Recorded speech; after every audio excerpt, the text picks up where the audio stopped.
எவ்வளவுதான் சுதந்திர போராட்டத்துல ஆண்கள் பங்கு கொண்டு எவ்வளவு வீரர்களை நம்ம பார்த்தாலும் ஒரு பெண்மணி, ஒரே ஒரு பெண்மணி, நம்ம பாட்டி வேலு நாச்சியார், வீரமங்கை வேலு நாச்சியார் அவர்களை பத்தி நம்ம மக்களுக்கு கொஞ்சம் தெளிவா சொல்லுங்களேன். இந்தியாவிலே முதல் முறையா ஆங்கிலேயர்களை எதிர்த்து போர் செய்த முதல் பெண்மணி வீர பெண்மணி வேலு நாச்சியார். அருந்ததி படத்துல அனுஷ்கா நடிச்சிருக்கக்கூடிய அந்த ஜக்கம்மா கேரக்டர் நீங்க பார்த்துருப்பீங்கல்ல, அந்த ரோலே இன்ஸ்பயர்டு பை வேலு நாச்சியார் தான். அந்த படத்தை நீங்க பாத்தீங்கன்னா அதுல இருக்கக்கூடிய அந்த ஜக்கம்மா என்னென்னலாம் செய்யுமோ அதெல்லாம் லைவா அந்த காலத்துல வாழ்ந்து செஞ்சு காமிச்சவங்க தான் வேலு நாச்சியார்.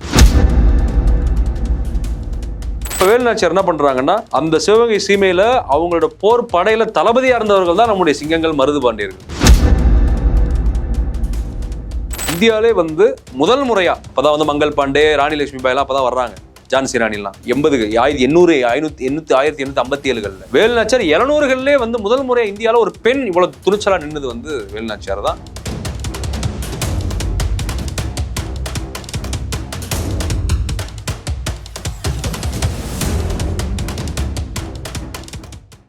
வணக்கம் கேஸ்ட்ரோ. வணக்கம் மேடம். கேஸ்ட்ரோ, நிறைய சுதந்திர போராட்ட தியாகிகளை பத்தி நம்ம பார்த்திருக்கோம், நிறைய சுதந்திர வீராங்கனைகளை பத்தி நம்ம பார்த்திருக்கோம், நிறைய பேரை பத்தி நம்ம பேசினாலும் எவ்வளவுதான் சுதந்திர போராட்டத்துல ஆண்கள் பங்கு கொண்டு எவ்வளவு வீரர்களை நம்ம பார்த்தாலும் ஒரு பெண்மணி, ஒரே ஒரு பெண்மணி, நம்ம பாட்டி வேலு நாச்சியார், வீரமங்கை வேலு நாச்சியார் அவர்களை பத்தி நம்ம மக்களுக்கு கொஞ்சம் தெளிவா சொல்லுங்களேன். இப்போ கூட சமீபத்தில் ஒரு வாரத்துக்கு முன்னாடி நான் மதுரை போயிருக்கும்போது சிவகங்கை மாவட்டம், தென் மாவட்ட திருப்பத்தூர் பகுதிகள் தான் நான் போயிருந்தேன், ராமநாதபுரம் பகுதிகள் போயிருந்தேன். அப்போ வேலு நாச்சியாருடைய நினைவிடத்துக்கு நான் போயிருந்தேன். சிவகங்கை சீமையில் இருக்கக்கூடிய வேலு நாச்சியார் நினைவிடத்துக்கு போயிருந்தேன். உண்மையிலே அந்த அவங்களுடைய அந்த ஒரு வாழ்க்கை, அவங்க கடந்து வந்த பாதை, அவங்களுடைய அந்த போர் குணம், அந்த நாட்கள் அவங்க ஆங்கிலேயர்களுக்கு எதிராக செய்த கிளர்ச்சி ரொம்ப என்ன சொல்றதுன்னா, வட இந்தியாவுடைய வீரமங்கை ஜான்சின்றாங்கல்ல, தென்னாட்டின் ஜான்சின்னு அந்த இசை சொல்லாதீங்க. இல்ல, யாரும் சொல்ல மாட்டாங்க, தெரியாதவங்க தான் சொல்லுவாங்க. அப்படி சொல்றாங்க. நான் என்ன சொல்றேன், அப்படி சொல்லக்கூடாது. அவங்க யாராவது சொல்றாங்களா அவங்க வடநாட்டின் வேலு நாச்சியார்? அதை அவங்க புரிஞ்சுக்கணும். இப்ப நான் என்ன சொல்றேன்னா, இந்தியாவிலே முதல் முறையா ஆங்கிலேயர்களை எதிர்த்து போர் செய்த முதல் பெண்மணி வீர பெண்மணி வேலு நாச்சியார் தான். வேலு நாச்சியார் பாத்தீங்கன்னா வீரத்தின் அடையாளம். எப்படி சொல்றதுன்னா, அவங்க பாத்தீங்கன்னா தன்னுடைய எவ்வளவு இழப்புகள் செஞ்சிருக்காங்க தெரியுமா? அவங்களோட ஒரு பெண்மணியா இருந்து எவ்வளவு இழப்புகள், வாழ்நாள் முழுக்க இழப்பு தான், அவங்களுக்கு தியாகம் தான். வேலு நாச்சியார் பாத்தீங்கன்னா சிவகங்கை சீமையில பிறக்கிறாங்க. சிவகங்கை மாவட்டத்துல அவங்க அரச குடும்பம், ஒரு ராஜ குடும்பத்தை சேர்ந்தவங்க. வேலு நாச்சியார் பாத்தீங்கன்னா ராஜகுல அகமுடையார் சமுதாயத்தை சேர்ந்தவங்க. அவங்க அந்த ராஜகுலம்ன்ற பேருக்கு ஏத்தார் போல தன் வாழ்நாள் முழுக்க பாத்தீங்கன்னா பல போர் திறன்களை அவங்க கத்துக்கிறாங்க. போர் முறைகள் ஒரு பெண்ணா இருந்து கத்துக்கிட்டாங்கன்னா நீங்க பாத்துக்கோங்க. எனக்கே பாத்தீங்கன்னா அந்த ஒண்ணும் இல்லை, நல்லா சொல்லணும்னா அருந்ததி படத்துல அனுஷ்கா நடிச்சிருக்கக்கூடிய அந்த ஜக்கம்மா கேரக்டர் நீங்க பார்த்துருப்பீங்கல்ல, அந்த ரோலே இன்ஸ்பயர்டு பை வேலு நாச்சியார் தான். அந்த படத்தை நீங்க பாத்தீங்கன்னா அதுல இருக்கக்கூடிய அந்த ஜக்கம்மா என்னென்னலாம் செய்யுமோ அதெல்லாம் லைவா அந்த காலத்துல வாழ்ந்து செஞ்சு காமிச்சவங்க தான் வேலு நாச்சியார். நீங்க அந்த படத்துல அந்த பாட்டுலாம் வரும், ஜக்கம்மா பாட்டுலாம் வரும் பார்த்துருக்கீங்களா? அதெல்லாம் அப்படியே வேலு நாச்சியார் வாழ்ந்த வாழ்க்கை. அப்ப நீங்க இமேஜின் பண்ணி பாருங்க அந்த அம்மா எப்படி இருந்திருக்கும் அந்த காலத்துல. ஆடம்பரமே இருக்காது வேலு நாச்சியார்கிட்ட, அவ்வளவு எளிமையா இருப்பாங்க. ஆனா மிகவும் அழகான பெண்மணி வேலு நாச்சியார். பார்த்தீங்கன்னா அவங்க தோற்றம், அவங்களோட நிறம்ல இருந்து எல்லாம் ரொம்ப வெண்மை நிறத்துல இருப்பாங்க. நல்லா அழகான பட்டு உடுத்தி இருப்பாங்க. அதுக்கு அடுத்தது பார்த்தீங்கன்னா போர்வாளோட தான் இருப்பாங்க எப்பவுமே. வேலு நாச்சியார் வாழ்ந்த காலத்துல போர்வாளோட தான் இருப்பாங்க, ஆயுதங்களோடய தான் இருப்பாங்க அவங்க கூட. அதனால வேலு நாச்சியார் எப்படி சொல்றதுன்னா, அந்த படத்தை பார்த்தாலே எனக்கு அப்படியே வேலு நாச்சியார் தான் ஞாபகம் வரும். இப்போ வேலு நாச்சியார் பத்தி தெரிஞ்சுக்கோங்க, அருந்ததி படத்தையும் பார்த்துருங்க, அதையும் நான் அந்த இடத்துல பதிவு பண்ணிடுறேன். அப்போ வேலு நாச்சியார் அந்த காலத்துல பார்த்தீங்கன்னா ஒரு சமதர்ம சமத்துவ ஒரு நல்லிணக்க சமுதாயம். ஜாதி மதமே அவங்க பார்க்க மாட்டாங்க. இந்த ஜாதி இந்த மதம் பார்க்க மாட்டாங்க, ஏழை பணக்காரையும் பார்க்க மாட்டாங்க. எல்லாருக்கும் ஒரு சிறந்த, தமிழ்நாட்டிலே பாண்டியர் சேரர் சோழர்னுவான், சேரர்கள் சோழர்கள் அப்படின்வான். அவங்களும் தமிழ் மன்னர்கள் தான், இல்லைன்னு சொல்லல. இல்ல, தமிழர்கள் கூட அடிச்சுக்கிறாங்களே, எங்க ஊரு தான் பெருசு, எங்க ராஜா அடிச்சுக்குவாங்க. ஆனா உண்மையிலே நான் என்ன சொல்றேன் மேடம், லைவா வாழ்ந்த ஒரு ராஜகுலம் ஆண்ட பரம்பரைன்னா அது ராஜகுல அகமுடையார் சமுதாயத்தை சேர்ந்த வேலு நாச்சியாரும் முத்துவடுகநாத தேவரும் மருது பாண்டியர்களும் லைவா வாழ்ந்தவங்க. இந்தியாவில பாத்தீங்கன்னா பாண்டிய மன்னர்கள் நமக்கு ரெக்கார்டு கிடையாது, இருக்குது, வரலாற்றுப்படி இருக்கிறாங்க. இந்த பாண்டியர்கள் நம்ம சொல்றோம், நம்மகிட்ட வலிமையான ஒரு ப்ரூஃப்ஸ் நமக்கு எப்படி சொல்றதுன்னா, அவங்க வாழ்ந்த காலத்துல அவங்க செய்த விஷயங்களை ரொம்ப நம்ம தொன்மையா இன்னும் டீப்பா நம்ம தொகுத்து வச்சுக்கல. ஆனா வேலு நாச்சியார் லைவா ஒரு 300 வருஷம் ஒரு என்ன சொல்றது, ஒரு 400 வருஷத்துக்கு முன்னாடி வாழ்ந்தவங்க, லைவா வாழ்ந்த ஒரு ஒரு ஒரு உண்மையான ஆண்ட பரம்பரை நம்ம சொல்லலாம். இப்ப வேலு நாச்சியார் பாத்தீங்கன்னா இப்படி வந்து எல்லா போர் திறன்களையும் கற்றுக்கொண்டு அவங்க வந்து பாத்தீங்கன்னா வந்து நிறைய கோயில் கும்பாபிஷேகம் நடத்தி வச்சாங்க. சர்ச்சுகளுக்கு வந்து நிறைய சர்வீஸ் பண்ணாங்க.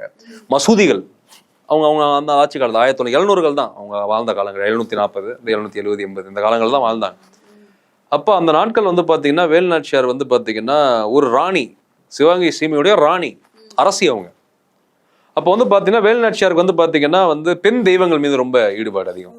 மதுரை மீனாட்சி அம்மன் அவங்களுக்கு ரொம்ப பிடிக்கும். அப்புறம் வந்து பாத்தீங்கன்னா வந்து சிவகங்கை சீமையில இருக்கக்கூடிய எத்தனையோ கோயில்களுக்கு கும்பாபிஷேகம் நடத்தி வச்சாங்க அவங்க பீரியட்ல. அடுத்து விவசாய நிலங்களை வந்து விவசாயத்துக்கு முக்கியத்துவம் கொடுத்தாங்க. எல்லார் வீட்டுகளுக்கும் நெல் தானியங்கள் உணவு பரிமாற்றம் நடந்தது. இன்டர்நேஷனல் எக்ஸ்போர்ட் இம்போர்ட்லாம் பண்ணவங்க அந்த காலத்துல அவங்க. மதுரை உங்களுடைய ஒரு அங்க வந்து அவங்களுக்கு ஒரு பெரிய ஆதிக்கம் இருந்தது. தூத்துக்குடி மாவட்டம்ல வந்து அவங்களுக்கு பெரிய ஆதிக்கம் இருந்தது. தென் மாவட்டம் முழுக்க ஒரு மிகப்பெரிய ஒரு அரசியா வாழ்ந்தாங்க. பட்டத்து அரசியா வாழ்ந்தவங்க, பட்டாபிஷேகம் செய்து பட்டத்து அரசியா வாழ்ந்தவங்க வேலு நாச்சியார். இப்போ வேலு நாச்சியார் வந்து என்ன ஆகுதுன்னா இளமையில வந்து பாத்தீங்கன்னா வந்து இந்த மாதிரி இப்படி வளர்ந்து வர்றாங்க. அப்போ வந்து பாத்தீங்கன்னா அந்த ஊர்ல இளமையில வேலு நாச்சியார் மக்கள் எப்படி பார்த்தாங்கன்னா ஒரு தெய்வம், ஒரு ஆதிபராசக்தின்னு சொல்றோம்ல, அந்த அம்மனே வந்து பெண் அவதாரம் எடுத்து மனிதனா வாழ்ந்தா எப்படி இருக்கும், கடவுள் மனித அவதாரத்துல வந்தா எப்படி இருக்குன்ற மாதிரி தான் பார்த்தாங்க வேலு நாச்சியார் அந்த காலத்துல. அப்போ மக்களே பார்த்தீங்கன்னா வேலு நாச்சியார் அந்த நேசிச்சாங்க. பெண்களுக்கு அவ்வளோ பிடிக்கும் வேலு நாச்சியார். அந்த அம்மா மாதிரி நமக்கு ஒரு பொண்ணு பிறக்காதா, அந்த அம்மா மாதிரி நம்ம குடும்பத்துல ஒரு பொண்ணு வராதா அப்படின்னு சொல்லி ஒரு தெய்வத்தோட ஒரு இது மாதிரி தான் அந்த அம்மா இருந்தாங்க. அவ்வளோ தூய்மை, அவ்வளோ ஒழுக்கம் அந்த அம்மா கிட்ட. தப்பு தண்டை எதுவுமே அந்த அம்மா வந்து வாழ்நாள் பண்ணது கிடையாது. ஒரு கற்புள்ள ஒரு பெண். எல்லாருமே பெண்களுமே வந்து பாத்தீங்கன்னா வந்து என்ன சொல்றோம், அந்த காலத்துல வந்து பாத்தீங்கன்னா அந்த காலத்து கலாச்சாரம் வந்து ரொம்ப உறுதியா இருந்த காலங்கள். இப்பயும் நம்ம வந்து கலாச்சார சீரியல் இருக்கு, நம்ம ஒத்துக்கிட்டு தான் ஆகணும். அந்த காலத்துல வந்து அவ்வளவு தூரம் ஒழுக்கமும் தூய்மையின் அடையாளமா வாழ்ந்தவங்க வேலு நாச்சியார். இப்போ என்ன ஆகுதுன்னா முத்து வடுகநாத தேவரை கல்யாணம் பண்றாங்க. அவர் ஒரு அரசர் சிவகங்கை சீமையில. இப்போ கல்யாணம் பண்ணி அவர் வந்து ஆங்கிலேயர்கள் படுகொலை செய்யப்படுறாரு. கணவர் படுகொலை செய்யப்படுறாரு. விதவை ஆகுறாங்க. ஆனா விதவை பெண்ணா என்ன பண்ணுவாங்க அந்த காலத்துல, உடன்கட்டை ஏறுன்னு. இந்த பார்ப்பன கும்பல் வந்து உடன்கட்டை ஏறு, புருஷன் வந்து சவத்துக்கு போய் அவன் வந்து இந்த மாதிரி வந்து கட்டையில அவனை எரிக்கப்படும் போது நீயும் போய் உடன்கட்டை ஏறுன்னுவான். என்ன சொல்றீங்க, உடன்கட்டை ஏறு அப்படின்வான். அப்புறம் வந்து பாத்தீங்கன்னா நீ வந்து வெள்ளச்சேலை உடுத்தி தாலியெல்லாம் தூக்கி போட்டு கமலை கழட்டிட்டு பொட்டு வைக்காத, அது வைக்காத, இது வைக்காத, பூ வைக்காத, இதுவும் வைக்காத, நீ சுபகாரியத்துக்கு வரக்கூடாது, எதுலையுமே நீ கலந்துக்க கூடாது அப்படின்னு சொல்லி அவ்வளவு பெண்கள் மீது ஒடுக்குமுறை இருந்தது. வெள்ளச்சேலை கட்டி வீட்டுல உட்காந்துருக்கணும், அவ்வளவுதான், வாழ்க்கையை முடிஞ்சு திருமணம் பண்ண முடியாது. முதல் அதெல்லாம் அப்புறம் தான். அதனால ராஜாராம் மோகன் ராய் எதிர்த்து போராடினாரு. சதின்னு சொல்லுவாங்க. சதி அபாலிஷன் ஆஃப் சதின்னு வாங்க. சதிப்படி என்ன ஆகும், கணவனை வந்து எரிக்கிறாங்க சவத்துல, கட்டையை போட்டு சுடுகாட்டில் எரிக்கிறப்ப மனைவியும் தூக்கி ஏற்றி விட்டுருவாங்க. உடன்கட்டை ஏற்றி விட்டு அவன் மனைவி என்ன பண்ணுவாங்க, வெப்பம் தாங்க முடியாம தெரிச்சு ஓடுவாங்க, காலை உடச்சு தூக்கி போட்டுருவாங்க. தெரியுமா அது உங்களுக்கு? அந்த காலத்துல பெண்கள் காலை உடைச்சு தூக்கி போட்டுருவாங்க. அந்த அளவு மோசமா அந்த காலம் அதெல்லாம். அப்போ கூட இந்த அம்மா எப்படி தெரியுமா இருந்தாங்க, எது நடந்தாலும் நான் அரசி தான்டா, ஆங்கிலேயில இருந்து நான் சண்டை செய்ய வேண்டாம். அந்த அம்மா விதவையாவும் இருக்கல, அந்த அம்மா வந்து உடன்கட்டை ஏறல, வீர பெண்மணியா திமிரி எழுந்து சண்டை செஞ்சாங்க ஆங்கிலேயர்களுக்கு எதிராக. கணவனை கொன்னதுக்காக சண்டை செய்யல, நாட்டு மக்களை பாதுகாக்கணும். அப்ப அவங்களோட அந்த சிவகங்கை சீமையில் இருக்கக்கூடிய அந்த பெரிய ஒரு அரச ஒரு பாரம்பரியம், மிகப்பெரிய சாம்ராஜ்யம். அது சாரம் நினைக்காதீங்க நீங்க. இதை தமிழ்நாட்டில் எந்த பகுதிகளுமே இந்த மாதிரி சாம்ராஜ்யம் இருந்தது கிடையாது. இப்படிப்பட்ட ஒரு அரச குடும்பம், இப்படிப்பட்ட ஒரு அரச நிர்வாகம். இது வந்து சேர சோழர் பாண்டியருக்கு அடுத்து வேலு நாச்சியார். அவங்க வம்சம் இன்னும் இருக்காங்களா? இருக்கிறாங்க. அது வந்து எப்படி சொல்றதுன்னா அவங்கள மாதிரி இருக்கிறாங்களான்றது அங்க சந்தேகம். நான் எல்லாருமே ஆண்ட பரம்பரை கிளைம் பண்ணிக்கலாம். அதுக்கேற்ற வாழ்க்கை முறைன்னு ஒன்று இருக்குது இல்லை, ஒழுக்கம்னு ஒன்று இருக்குது இல்லை, அப்ப திறமைகள் இருக்குது இல்லை, நிர்வாகம், அந்த ஆளுமை தன்மை இருக்குல்ல, அது இல்லை யார்ட்டையும். அதனால அதுக்குள்ள நம்ம போக வேண்டாம். அது நம்ம அதெல்லாம் டிபேட் நான் பண்ண மாட்டேன் அந்த விஷயத்துல. அப்ப வேலு நாச்சியார் என்ன பண்றாங்கன்னா, அந்த சிவகங்கை சீமையில அவங்களோட போர் படையில தளபதியா இருந்தவர்கள் தான் நம்முடைய சிங்கங்கள் மருது பாண்டியர்கள். அப்போ மருது பாண்டியர்களும் வேலு நாச்சியாரும் அவ்வளவு பயங்கரமா சண்டை போடுறாங்க. ஜம்புத்தீவு பிரகடனம், அப்புறம் விருப்பாட்சி காட்டுல போய் அவங்க வந்து தலைமறைவா இருக்கிறாங்க கொஞ்ச நாள்.